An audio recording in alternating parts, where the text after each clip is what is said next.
That thing called the tax code, not only would I like to shrink it, I'd like to sort of get rid of it someday. We have a very libertarian streak in New Hampshire, a very independent Yankee streak, and I think that Ron Paul's message really plays well with people who see themselves as individuals.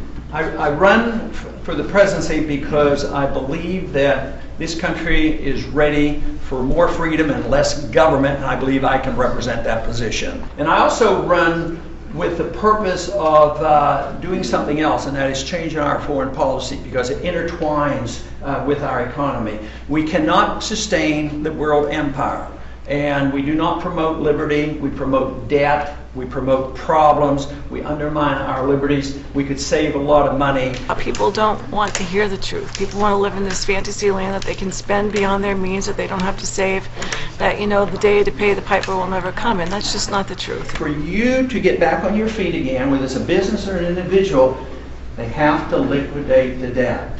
You have to get rid of the debt, one way or the other, because you can't have growth from this artificial situation where you think you're wealthy and you're not. That was a complete travesty the way the media reported the results of the poll. They came out and they were talking about Michelle Bachmann, of course, who won, but you know, had that been an election, Dr. Paul was close enough it would have had to have been a runoff. I was just shown a statistic here yesterday where it shows all the media coverage of all the candidates so far this year, and I have had the least amount of coverage of all the candidates. They just sort of want me to go away. The average voter needs to pay attention to the message and not just who they're being told to vote for by the media. In D.C. they spend $17,000 a child and they don't get educated. So the Department of Education, Department of Energy, Department of Agriculture,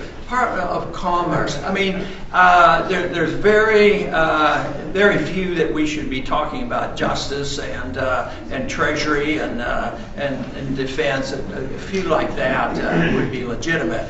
But the rest just consume money, serve the special interest, and drives us to bankruptcy. And I really like his message, and I think that had we listened to him over the last couple of decades, things might be a whole lot different today in the economy.